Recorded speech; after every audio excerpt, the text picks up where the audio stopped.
Criminal Law 1, Substantive Law of Crimes, General Principles, Section 1 to 120B is the topic for discussion today. Dear student friends, today I wish to take up General Principles, Section 1 to 120B from Indian Penal Code 1860. This is otherwise known as Substantive Law of Crimes or Criminal Law 1. This Criminal Law 1 the Criminal Law or Law of Crimes is broadly divided into two parts. Part 1, Criminal Law 1, deals with Indian Penal Code. Part 2 of Criminal Law relates to the Code of Criminal Procedure. Criminal Law 1, that is Indian Penal Code, defines various offences and prescribes punishments for the respective offences. The Code of Criminal Procedure, that is Criminal Law 2, lays down the procedure for implementation of criminal law machinery, administration of criminal law. That is what is the IPC defines offences and prescribes punishments. How a particular offence is confirmed or arrived at as a particular offence like theft, robbery, dacoity, kidnapping, abduction, culpable homicide, murder, like that. That procedure, when an offence is committed, report to police, that is FIR may be filed, or fight may be directly compliant with the magistrate. Thereafter, investigation will be taken up. If it is cognizable offence, what is the procedure? Non-cognizable offence, what is the procedure? After arrest, within what time the accused has to be presented? Investigation, enquiry, trial, judgment, how it is to be taken up. That entire procedure is laid down in the procedural law, that is Criminal Law 2, that is the Code of Criminal Procedure 1973. This subject the students will study in final year. In this Criminal Law 1, Substantive Law of Crimes, that is Indian Penal Code 1860, is taught in the first year. This is generally one of the 5 subjects of the first semester in most of the Indian universities. This Indian Penal Code is the official criminal code of the Republic of India. So, according to Indian Penal Code, the persons who are found guilty of various offences are punished. So, in this chapter, in this lecture, I will explain various principles provided for under section 1 to 120B of the Indian Penal Code. From 121 to 511 provide for various offences against state, offences against human body, offences against marriage, offences against property, like that. Various specific offences will be taught in the second part. In this lecture, I will try my level best to cover all the general principles. In the second part, I will take up specific offences. In among the specific offences against human body, that is murder, rape, kidnapping, etc. Offences against property, theft, robbery, dacoity, like that. And next, offences against marriage, bigamy, adultery. These are most important from examination point of view. I will cover to the best of my ability as more as possible. So, in this lecture, I will take up general principles from section 1 to 120B. Here, this 120, all these particulars I will explain in this 120b. Section 1 to 120 are principles, but 120a and 120b were added to the Indian Penal Code in 90 Criminal Law Amendment Act 1913. This criminal conspiracy.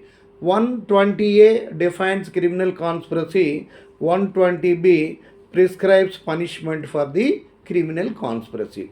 Originally, section 1 to 120 were principles, 121 to 511 were specific offences.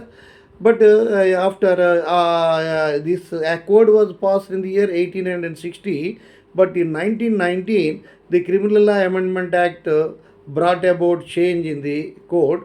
Under that, new chapter 5A was added to Indian Penal Code. Under that 5A, two sections 120A and 120B are inserted. 120A defines criminal conspiracy.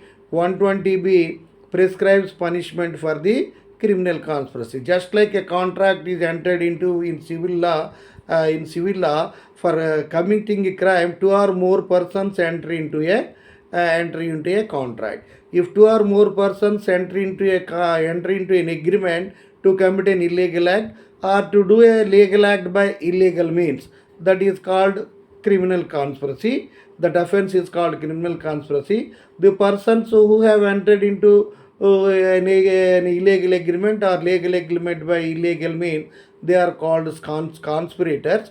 This particular concept, criminal conspiracy, can be studied not only as in principle but also specific. For criminal conspiracy itself, case can be filed, but this criminal conspiracy, through the media of criminal conspiracy, particular specific offense can be committed. With criminal conspiracy, murder can be committed, rape can be committed, gang rape can be committed, like that. But for criminal conspiracy itself, case can be filed. That is why in law of torts, negligence like 2-in-1 tort, the negligence sometimes principle, sometimes specific, like that. In criminal law, this criminal conspiracy sometimes treated as a conspiracy principle, sometimes treated as a specific. So this is the section 120A and 120B under chapter 5A. In this lecture, I wish to cover general principles, historical background of the code, Indian Penal Code, how many sections it contained at the time of codification, and how many sections and chapters are there at present, and what is the historical background of this code, and what meaning, definition, and elements with particular reference to mens rea. Stages, what are the various stages involved in commission of a crime. Joint liability, when two or more persons jointly commit crime, what is the position? If the number is below 4, section 34. If the 5 and above, common object, section 149 speaks about. Vicarious liability, if the servant commits crime, to what extent master is liable. Generally, vicarious master is not liable, but there are certain exceptions. What are those exceptions? Abatement, next chapter is abatement. Abatement in the sense, there are so many situations, the person himself will not commit the crime, he will engage somebody to commit the crime. That we hear in newspaper, some sufari is given. Suppose when one rich man wants to kill somebody, he will give some sufari of few lakhs or crores, depending upon the nature of the situation, and some he will engage some gondaraj or somebody, some culprit or professional killer to kill somebody. That is the person who engages another for commission of the crime. He is called abettor. That person who commits the crime with his own hands is called principal wrongdoer. That is this aspect we will discuss in brief. Next, criminal conspiracy as an independent chapter. This aspect we will discuss. section chapter 5A, section 120A and 120B, and theories and kinds of punishment is one of the chapters. These theories and kinds of punishment is prescribed for study not only in Indian Penal Code but also in two other subjects, that is jurisprudence or legal theory. In that subject also the theories and punishment, theories and kinds of punishment is there.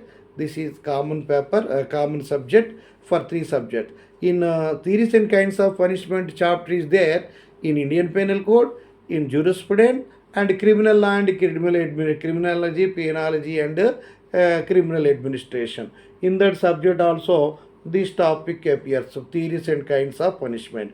Next, general defenses. When a person committed crime, the guilt is proved that he committed that particular crime. It may be a murder or any serious crime, but there are so many exceptions. If the child, if a person is below 7 years, may be exempted. The accident is an inevitable accident under section 80, he is totally exempted. Suppose the person who committed the crime is mental insane, under section 84 he is exempted. Suppose under section 96 to 106, if the person is A goes to kill B, then B to protect himself kills A. That is, I killed him because he attempted to kill me. I want to save myself. I have killed me. On that ground, he can escape from liability. That is what is called right of private defense. There are various defenses available under this from section 76 to 106 of the Indian Penal Code. All these aspects in brief I will explain, and in the second lecture I will take up I will take up specific offences. Now, coming to the subject, this Indian Penal Code today is the official code of the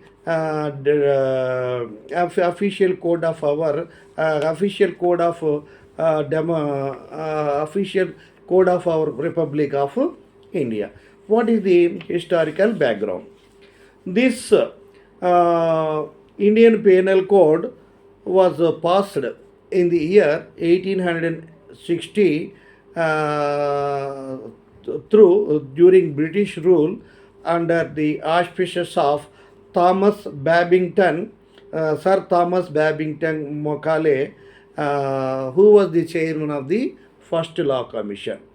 So, for the process of codification means if a particular branch of law, if the principles are systematically arranged in sections or articles, rules or orders, and subsections and clauses, we call that particular branch of law is codified.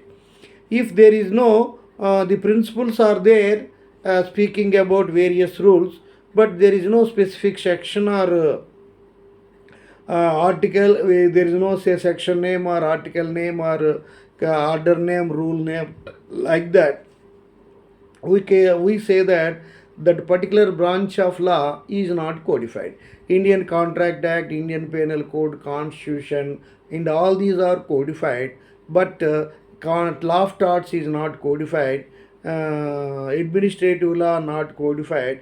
Like that, there are some branches of law are not codified, but Indian Penal Code is codified. For codification of criminal law, First Law Commission under the Charter Act of 1833, First Law Commission was constituted in 1834 under the chairmanship of Sir Thomas Babington Macaulay in the year 1834 during the British rule. You know, Britishers ruled our country from 1600 AD to 1950, and this bill was approved and assented by the then Governor General on 6th October 1860. 6th October 1860. After 2 years, on 1st January 1862, Indian Penal Code came into force.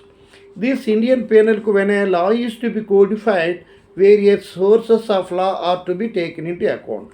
When Indian Penal Code was to be codified, the experts are the suggestions from various experts, Dharma. They took so they took into consideration Dharma Sutras and other laws. Napoleon Code. So Napoleon Code is the French code of French Civil Code 1804. That is Napoleon Code. It took the help of Napoleon Code, Mohammedan criminal law, English law. All these sources were taken, and this Indian Penal Code was drafted by the First Law Commission under the chairmanship of Sir Thomas Babington Macaulay. This commission is popularly known as First Law Commission is popularly known as Macaulay Commission, and they finalized this Indian Penal Code. So this when the time by the time Indian Penal Code was passed and came into force, it contained 511 sections divided into 511 sections divided into 23 chapters. 500 sections divided into 23 chapters. After in 1913, through Criminal Law Amendment Act, three chapters are added. One chapter is added, that is Chapter 5A, containing 120A and 120B, prescribing criminal conspiracy as a specific offence, and punishment for criminal conspiracy, Section 120B, are added. In Indian Penal Code was passed in the year 1860, came into force from 1862 January 1st, and after some time, first amendment took amendment 1913 criminal law amendment was made. Under this, chapter 5A containing section 120A and 120B are added to this section. After some time in 1920, criminal law amendment was another amendment was there, that is Indian Elections and Enquiries Act 1920. In the year 1920, Indian Elections and Enquiries Act 1920 was passed. That election to bring about changes in election laws for bribery, booth capturing, rigging, and to control the election irregularities. This one act was passed in the year 1920. That act is Indian Elections and Enquiries Act 1920. This act inserted Chapter 9A containing 171A to 171I, prescribing various offences and punishment for election irregularities. Second chapter is added and some sections are added. In the year 1983, Criminal Law Second Amendment Act was passed. Under this, dowry section 498A prescribing punishment for dowry death was inserted to this. So, by these three criminal law, the Amendment Acts and Election Amendment Act, originally Indian Penal Code contained 511 sections divided into 23 chapters. From time to time, so many amendment acts were passed. Some are Criminal Law Amendment Act, some are some other acts. So they are now, as on today, there are 78 amendment acts, including Jammu and Kashmir Reorganization Act 2019. Now the number of amendments are 78. After 78 amendment acts, the number of sections in Indian Penal Code today, if we count, the 570 sections. 576 sections. Originally 511, 65 sections are added. Now totally 576 sections. And 3 more chapters are added, and 23 plus 3, 26 chapters we can say. That is the present position. However, among the various Criminal Law Amendment Acts, 2000 Criminal Law Amendment Act brought about drastic changes. It elaborately expanded Section 354, envisaging welfare and protection of women, that is sexual harassment, stacking, voyeurism, and some 354A, 354B, 354C, 354D, some sections were added.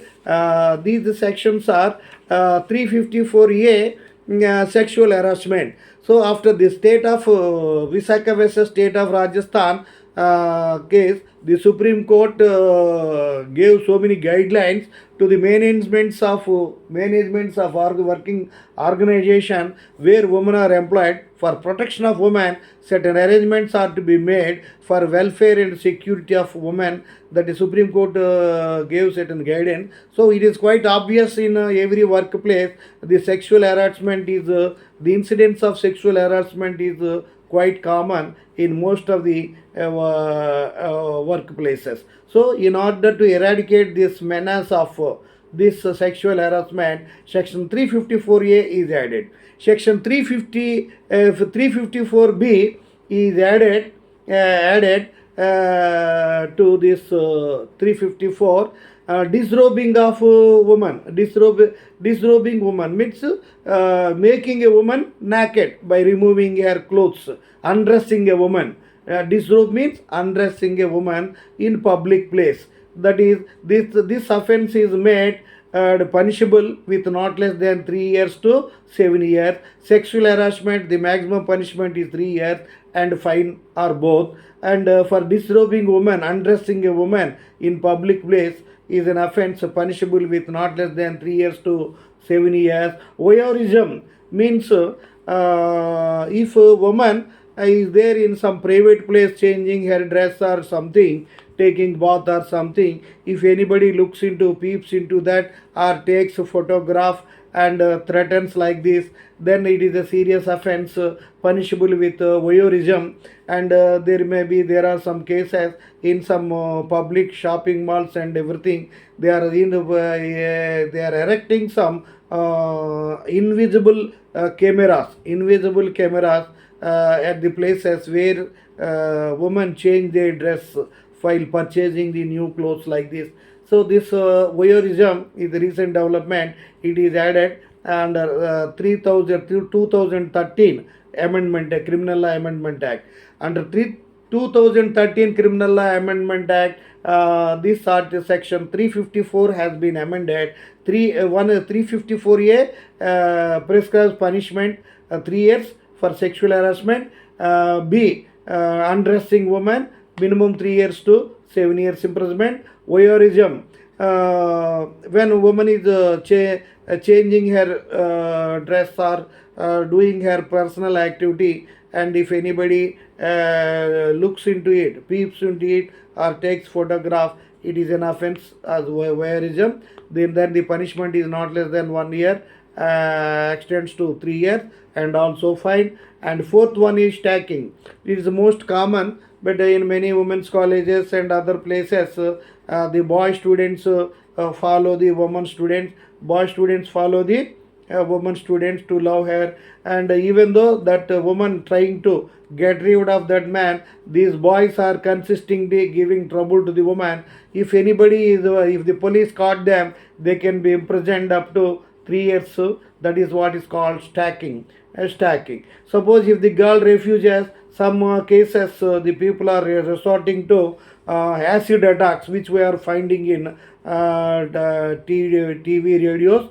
That is 356A and B added in the Criminal Amendment Act 2013, and this is also made punishable. This is also made punishable up to life imprisonment. These aspects I will take up in regular classes.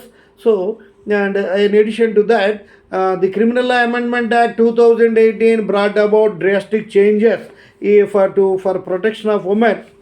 This 2018 Criminal Amendment Act brought about drastic changes and in four enactments. In Indian Penal Code, it brought some changes.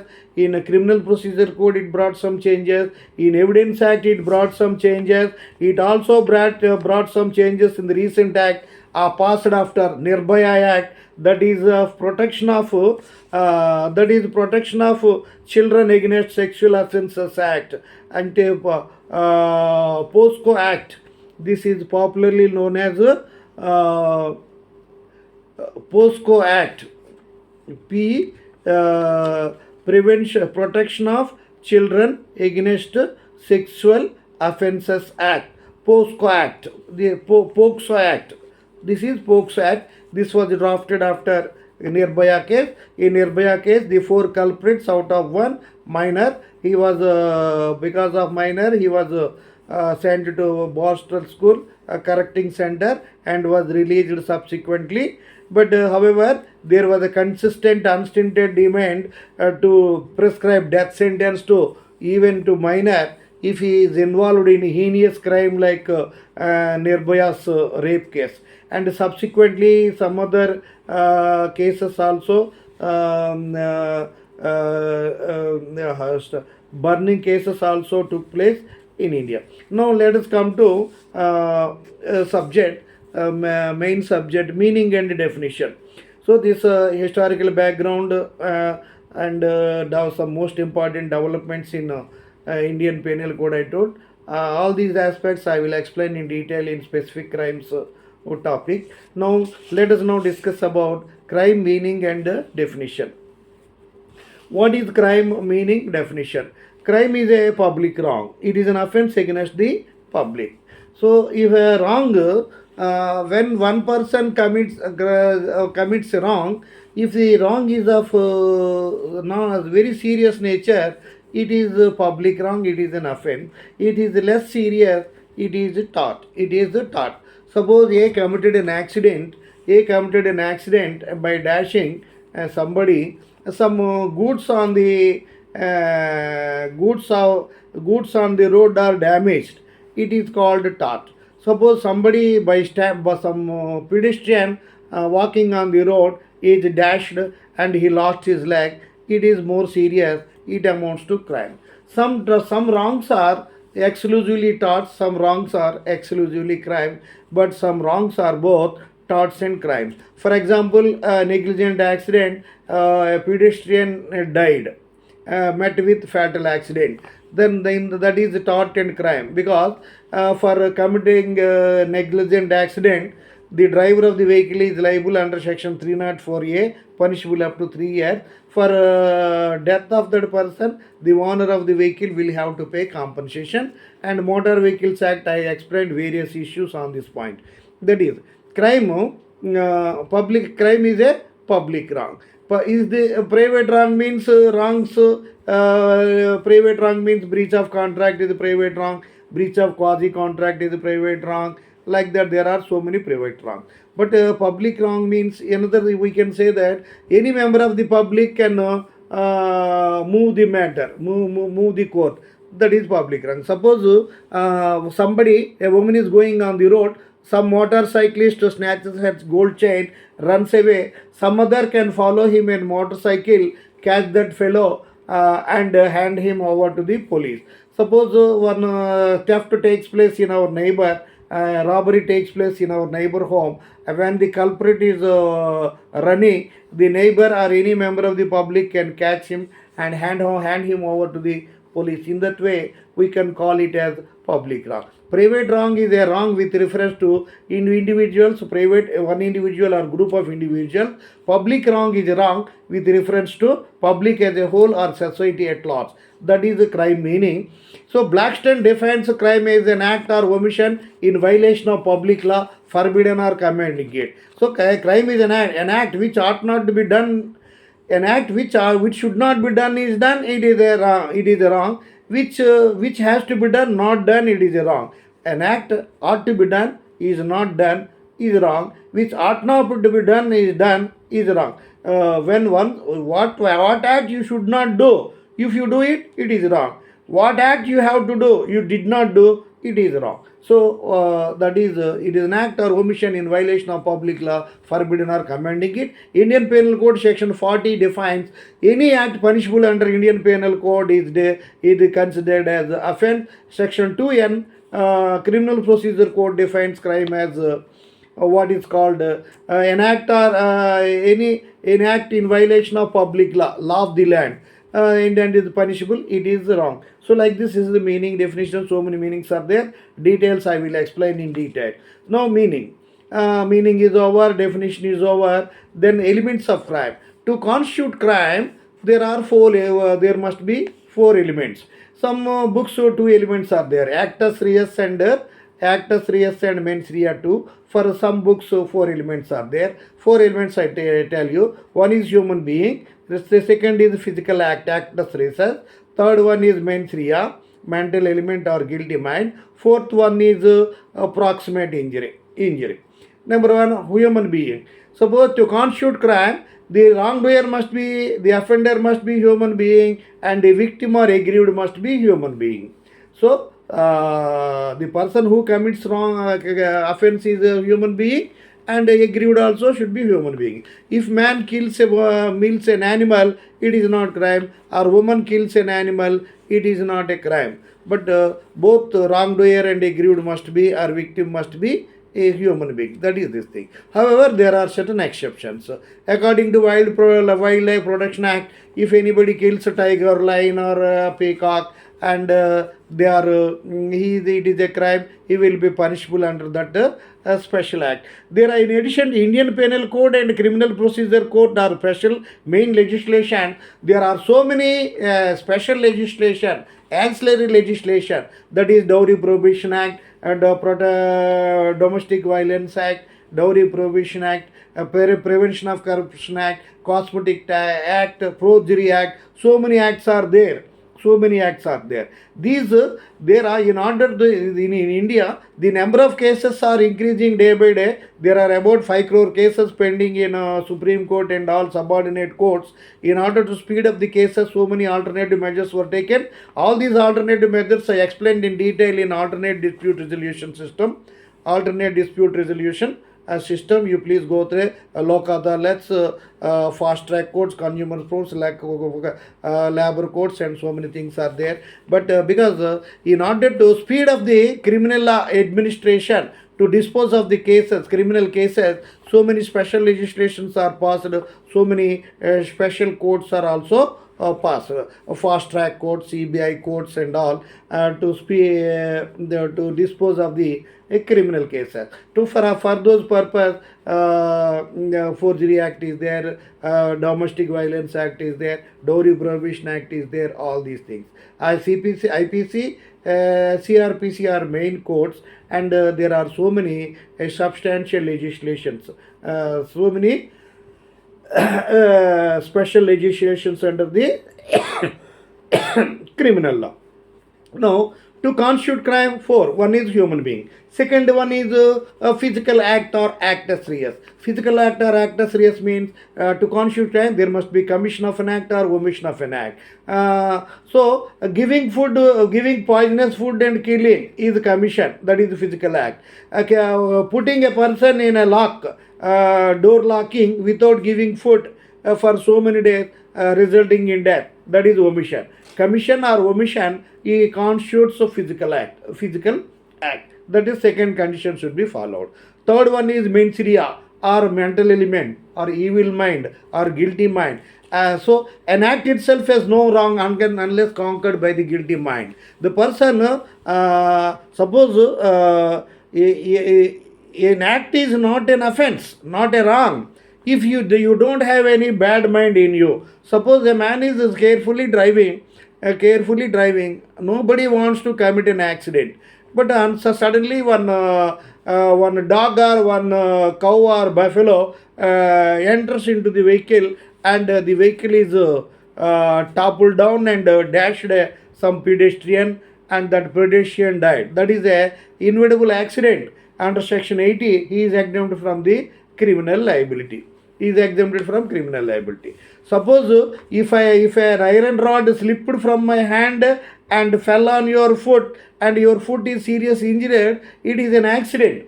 But if I beat you, singular, if I give you slap, you can file a case against me for a criminal force. Criminal force. So that is why in criminal law there are the veracity of depending upon the veracity of a criminal force, it is identified. Scolding is called assault. If the seriousness is increased, it amounts to criminal force like batting, touching the body. Much more serious is hurt. Hurt is beating. Much more, still more serious, grievous hurt. Loss of leg, loss of nose, loss of a hand like this, loss of eye, grievous hurt. Still more serious is culpable homicide. Little ray of hope for survival. Next, deheading or shooting at bust, that is left side bust. There is no chance for survival. That is murder. So these aspects, depending upon the guilty mind, depends upon chain snatching, mens rea is something, killing, theft mens rea is something, dacoity mens rea is something more. Like that, the all offences are small offences are there, more serious offences are there, much more serious offences are there. That is why the doctrine of mens rea varies from offense to offense and situation to situation. What are the various issues relating to the actus reum nisi mens rea? An act itself is no wrong unless conquered by the guilty mind. This topic we will discuss in detail. That is third point. This only on mens rea question may be asked English law, Indian law, English law, Prince case, Townsend case, Indian law, Srinivas Mal's case, Rahul Hariprasad Rao case. All these things I will explain in detail. Next one is stages in fourth one is injury, proximate injury. The injury must be proximate. For example, if we take life insurance covering all risks, natural death, accident death, whatsoever it may be, the insurance company will pay. For that, the premium will be more. Suppose one person takes only accident insurance, the premium is very less. If he dies due to accident only, insurance company will pay that. Then a accidental death is proximate cause. That injury is proximate. Suppose he dies naturally, insurance company will not pay. Suppose all risks are covered, accident, natural calamity, everything is whatsoever the reason may be, a person dies. That is LIC policy, Life Insurance Corporation covers all these things. That for whatever reason the person dies, insurance company will pay the sum assured. But suppose only accident policy, group insurance policy, such are there. What if the proximate is satisfied? Then suppose group insurance there, if a person dies during service, then only he will next kith and kin will get compensation. After retirement he dies, he will not get any compensation. Like that, proximate injury. To constitute crime, 4 conditions are to be satisfied. First is human being. Second is actus reus or physical act. Third one is mens rea or doctrine of mens rea. Fourth one is proximate injury or proximate injury. It is over. Next one is stages in commission of crime. For commission of crime, there are 4 stages. One is intention. Second one is preparation. Third one is attempt. Fourth one is accomplishment. Intention means one politician wants to kill an rival politician. So long as he is there, every time he will win. Unless he dies, I will not win. He wants to kill him. That is intention. Secondly, suppose they have one day or other I should loot his house. I want to commit theft in that house. That idea comes me, that is intention. One day or other I have to rape that particular woman. That is intention. So the next one is the intention cannot be detected, it cannot be punishable. Second one is preparation. Preparation means I want to kill him today, somebody. So I engage somebody, I give him 1 lakh or 5 lakh, you go and kill him. That is called preparation. Or purchasing some sharpened knife or purchasing some revolver to kill somebody. That is the preparation. The second, third stage is attempt. Inclination to kill somebody is intention. Preparation means purchasing some deadly weapon or poison is preparation. Going to his house, and opened the fire with revolver, but it is missed. That is attempt. For attempt and accomplishment is both punishment is same. If I open fire, that bullet hits his body, his bust, and he killed. That is accomplishment. So like this, intention, preparation, attempt, accomplishment, four stages are there. Next one is joint liability. Joint liability is there when two or more persons jointly commit wrong. When the wrong is committed for which two or more persons are responsible, that liability is called joint liability. In joint liability, in civil law, in civil cases, in civil law, joint liability is there. In civil law, breach of contract, breach of contract, trust, breach of contract, and that is joint promisers. They are joint wrongdoers. Their liability is joint and several. Joint and several means all are equally liable. When one person meets the total liability, he can recover from this. Suppose A, B, C, three persons jointly took 3 lakh loan, but how 3 lakh they did not repay. When D filed a case, and A alone paid 3 lakhs, but A can recover 1 lakh from both the person. Suppose if the loss is divisible or apportionable among the wrongdoers in civil litigation, that is breach of contract or tortious liability. That the liability is apportionable, divisible, but in criminal law the liability is not divisible or apportionable. When two or more persons jointly commit a crime, suppose four persons jointly with common intention go to somebody's house to kill him. One person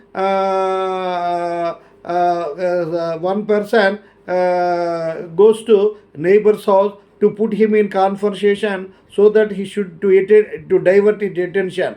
A is in a neighbor's house to attend his diversion and not to see. B, C, D, B waits at the gate, and C and D enters. A catches that person, and B kills him with a knife. So four persons with common intention went to some E's house to kill him. And when anybody is detected, when all are prosecuted equally, life imprisonment is given. A, B, C, D are equally given. Life imprisonment to all. Death sentence is given, death sentence to all. But suppose 20 years imprisonment is to be given, A 5 years, B 5 years, C 5 years will not be there. That is there. So there are in some cases some one or two may be acquitted for benefit of doubts, and some criteria for that particular offence is not satisfied. If you go through the judgments and interpretation of law for various sections, you will be able to come across all these things. So this is with reference to constructive joint liability. In this case, we study Barendra Kumar case, post office murder case, we will study in detail. And secondly, Mahbub Shah case. Mahbub Shah case also we will study. Common intention, similar intention, all these aspects I will explain in detail. And if the number of culprits are up to 4, section 34 is attracted. If the number of culprits is 5 and above, 149 is attracted. In one of 149, unlawful assembly and rights, the persons may be killed, and then 149 will be affected. Section 34 and 149 deal with this joint liability. The liability is joint and constructive. All are equally responsible. Same punishment will be given to all. In criminal law, this joint liability is joint when two or more persons commit any crime. The liability is joint and constructive, not several, joint and several like civil law. Next one is abatement. Abatement is normally a person who wants to kill somebody doesn't kill him with his own hand. He will engage somebody to kill him. The person who engages another to kill somebody is called abattoir.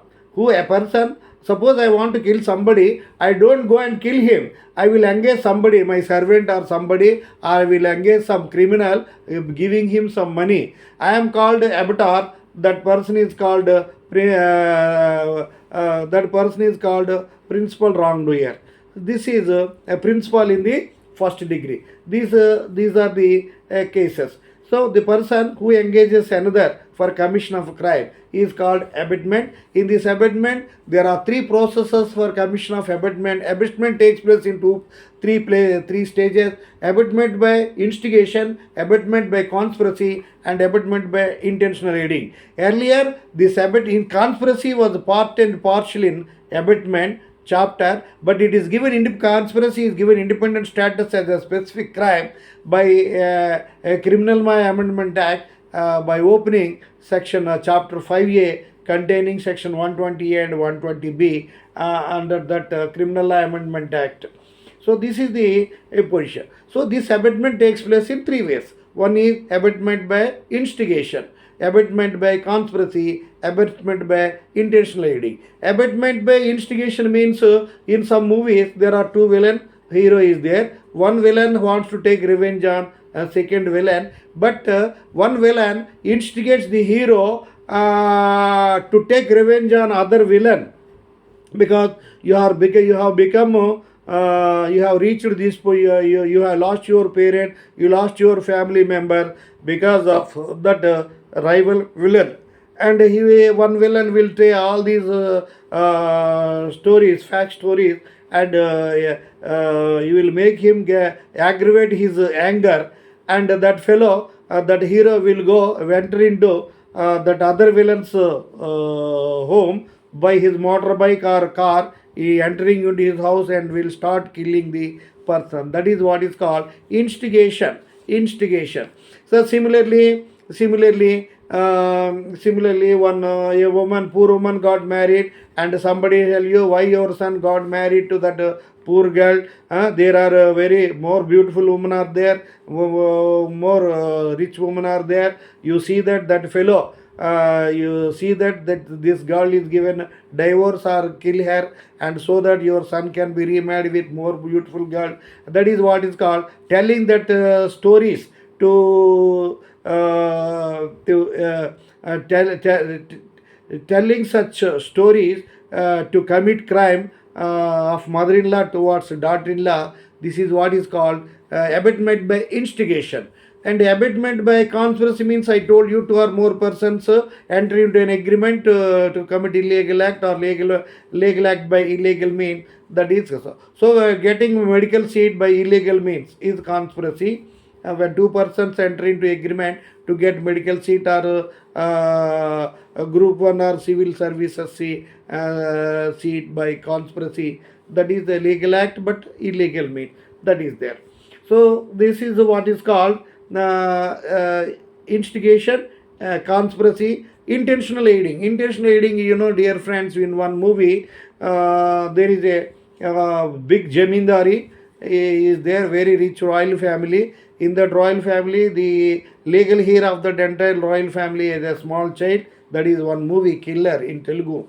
And that child, the guardian of that child is one old woman, his grandmother. And that villain, that grandmother's brother who wants to kill that child to take over all the property, makes several attempts to kill that baby, and he engages one killer hero. It is not possible to enter into that royal palace because of security arrangement. Then one heroine goes to that particular palace. Then this hero got acquainted with that heroine, and through her he enters into that palace in order to kill. For all these arrangements, bulletproof coats, cars, and everything is arranged, money and all. That is what is called intentional aiding. Suppose some our enemy country persons, and Pakistani or some other enemy country person engages somebody in India, in Bombay or Madras, to put bomb and providing all necessary equipment. That is for commission of for bomb blast like this.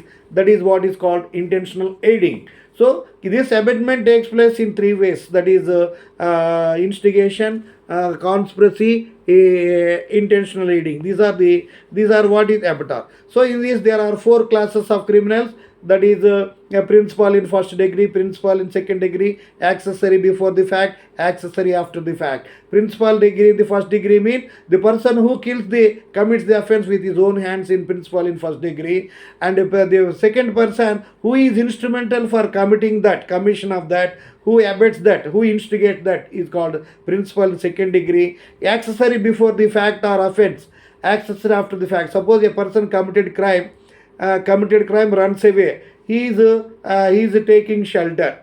He is taking that person is called accessory before the fact. The person who gave shelter to him is called accessory after the fact. There are four kinds of criminals, or they are called accomplices.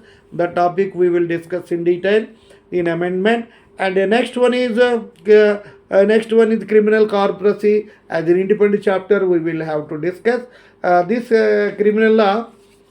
criminal conspiracy is added to Indian Penal Code.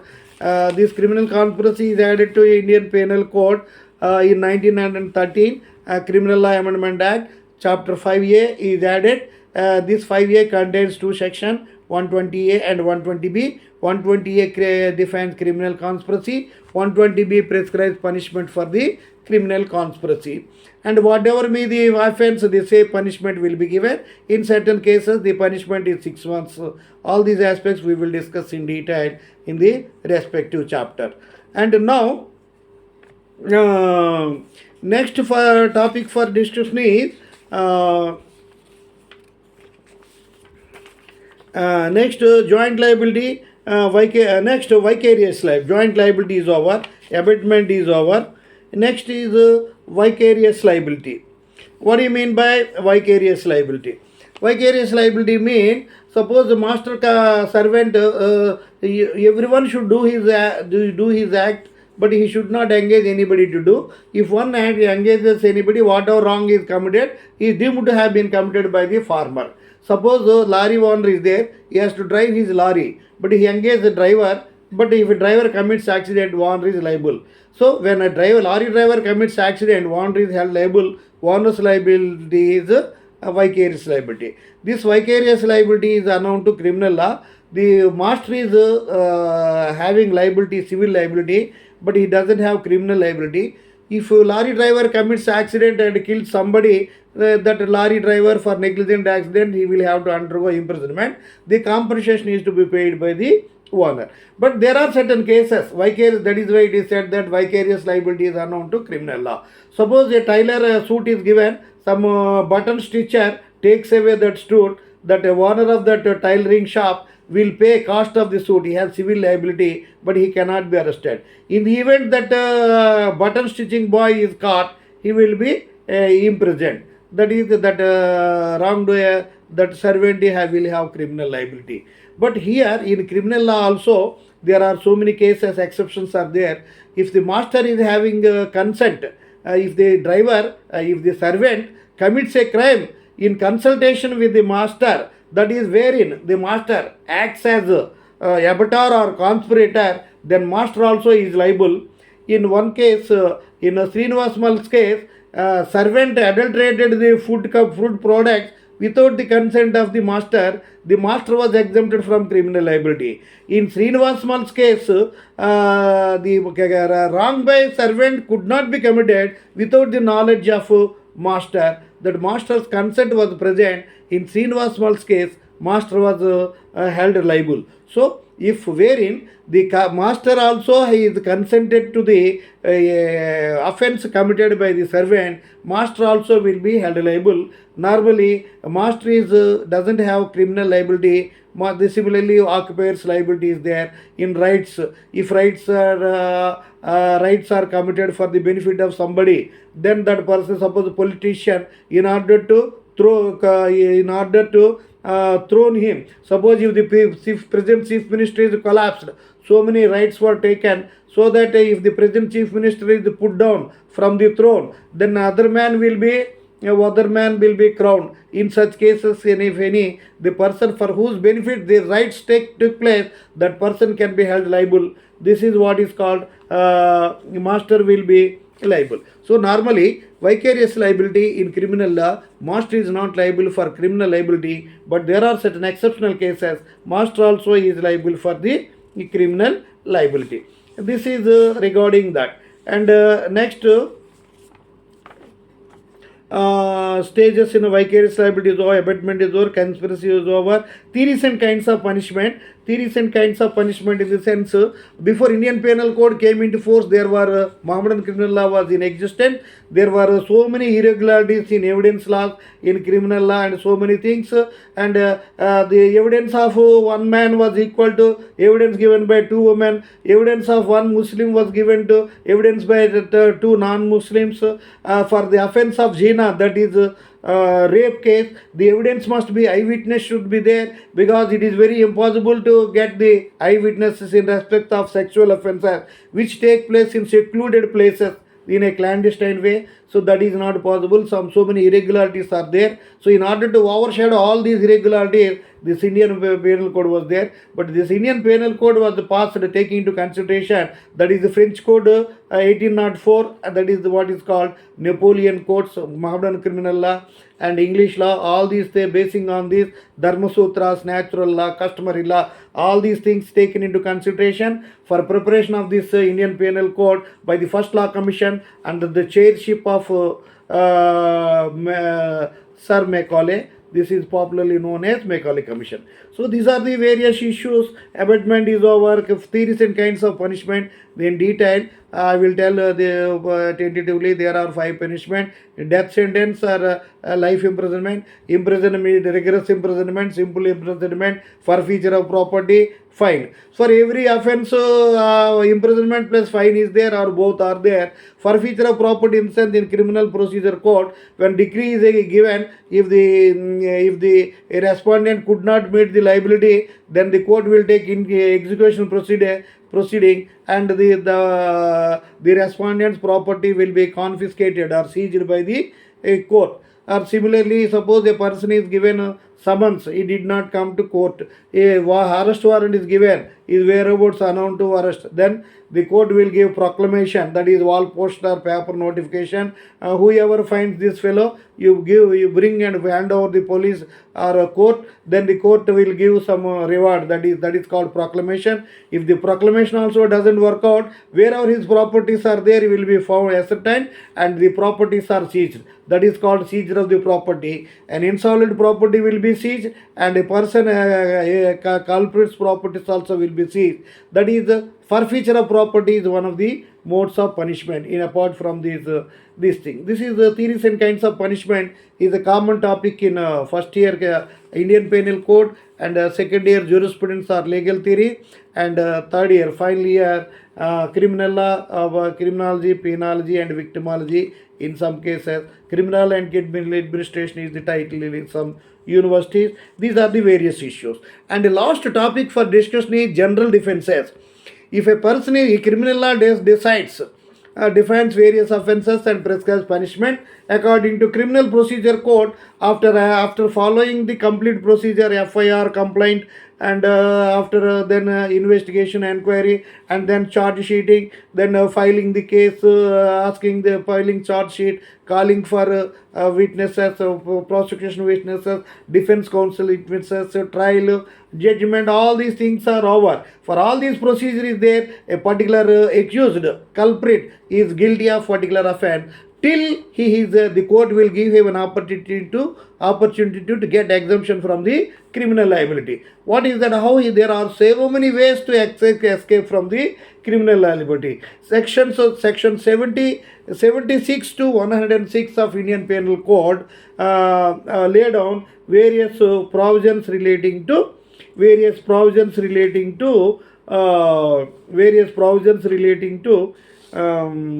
exemption from criminal liability. What are they? We have to discuss.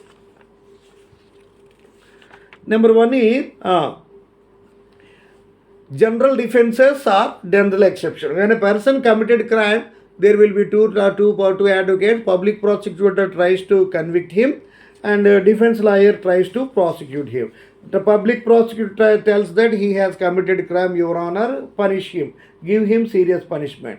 Defense lawyer tells that my client is very innocent. He doesn't know, he did not commit the crime. So, in order to save the client, the defense counsel or defense lawyer can establish one of the defenses provided under this Indian Penal Code under section 76 to 106. First one is mistake. Section this mistake of fact, section 76, mistake of law, section 76 and 79. Mistake of fact. So according to in R versus Townsend case, if a person's whereabouts are unknown for 7 years, that person is deemed to have been dead. If a person is whereabouts, where is he, whether alive or dead is not known for consistent period of 7 years, he is deemed to have been dead. It is a good ground for divorce under section 13 of the Hindu Marriage Act and other personal laws. And same accordingly, section 108 of the Indian Evidence Act also this thing. And I forgot to tell you, the Criminal Law Amendment Act 2018 brought about changes in 4 enactments. Number 1 is IPC, CRPC, Evidence Act, and PICO, the PISCO Act, Protection of Children Against Sexual Offences Act. So all these PISCO Act, the 3 acts are there. POSCO Act, POSCO Act, that is POSCO Act. 4 changes are there, and all these aspects I will explain in detail. So defenses, coming to the defense, 76 mistake of fact. In Townsend case, her husband went to husband left the home went for sailing. There was a shipwreck. The ship was drowned, and he was said from all reliable sources that husband died. She waited 7 years. After waiting 7 years, she got remarried. When she is leading life with the second husband, the first husband appeared. First husband filed a case against wife for bigamy, but in trial court she was given 1 day imprisonment. In court of appeal, that 1 day imprisonment was quashed. So that is mistake of fact. Mistake of law means ignorantia factis excusat. Ignorantia factis non juris. Ignorantia juris non excusat. And the ignorance of law is no excuse. Ignorance of fact is excuse. If ignorance of fact can be pleaded as defense, suppose if you go to some new town and you you travel in your vehicle through wrong route, one way, opposite route, the police constable will catch you and book you. If you say that I don't belong to this place, I am stranger, he will not believe. But ignorance of law cannot be excused. That is fact and law. Ignorance of fact, ignorance of law, section 76. Ignorance of law, 76 and 79. Now next one is judicial acts, 77, 78. If lawyers, judges give death sentence or life imprisonment, for that judicial officers are not responsible. So for execution of these criminal proceeding, jail personnel, court personnel, for execution of the punishment proceeding, they are not personally liable under section 78. Next one is accident. Suppose when the man is driving the vehicle very carefully, balancingly, suddenly a tree on the road fell on the vehicle, and the vehicle toppled down and dashed somebody on the road, and that man was died. It is inevitable accident for which the driver of the vehicle is not liable. The accident means without no negligence on the part of this. If there is negligence on the part of this man, speaking to somebody in cell phone and making conversation by sitter, and commits accident by excessive drinking, drives and commits accident, it constitutes negligent accident under section 304A, for which the punishment is up to 300, punishment is up to 3 years. But the law commission, the report was sent to law commission. There are so many international accidents are established as negligent accidents, and the culprits are escaping from the liability. There is a proposal and a recommendation before the Law Commission of India. Now we have permanent Law Commission to acknowledge these accidents as culpable homicide and give serious punishment, but the matter has not yet been cleared so far. And next one is accident. Necessity 81. Necessity 81, necessity or compulsion. Suppose in a poor area, in a slum area, there are 100 thatched houses. One thatched house caught fire. In order to save the remaining 100 houses, 1 or 2 thatched houses are put down, and in order to save the more than 90 houses. So this is what is called compulsion or compulsion. And next one is infancy. That's a compulsion or necessity 81. Infancy 82. Section 8, according to section 82, a child below the age of 7 years commits crime, exempted from criminal liability, no liability. If the child age is 8 years to 12 years, subject to proof of mens rea. If the child is between the age of 8 years and 12 years, has a rational, he has a sufficient knowledge to know what is right and what is wrong. Some rational questions are put. Baby, who are you? What's your name? What's your father? What's your mother? Where are you studying? All these things. If she is able to give proper answer, it is presumed that she is having enough normality of mind and would be able to distinguish right and wrong. That child would be punishable under section 82, subject to proof of mens rea. And 80, that is section 83. 82 below 7 years, 83 8 to 12 years. And insanity, mental, that is pagal. See, if the person is a mental man, his mind is not abnormality of mind, he doesn't know what is right, what is wrong, that person is totally exempted from the criminal liability. For this, McNaughton rules are framed. What is this McNaughton case? What is these McNaughton rules? All these aspects insanity per se is no offense. Well, the insanity means mental. Insane person cannot be punished. If the killer is found insane, he is not punished. Next one is intoxication. A section 85, 86. Intoxication, voluntary intoxication, 85, 86 involuntary, 85 involuntary intoxication, 86 voluntary intoxication. Suppose any alcoholic drink or drug is administered to a person by somebody without his knowledge. In movies we see some villain gives some tip to the bearer and tell him to drop one intoxicated substance in cool drink and give it to the heroine. That heroine, having consumed that drink, became unconscious. Then the villain will take her to his room to spoil her. Meanwhile, hero will come and rescue her. These things, scenes we see most many things. Suppose intoxicated substance is administered without the knowledge. Out of that intoxicated condition, if a person commits any crime, he or she can plead the defense of intoxication, that is involuntary intoxication, and can invoke exemption from criminal liability.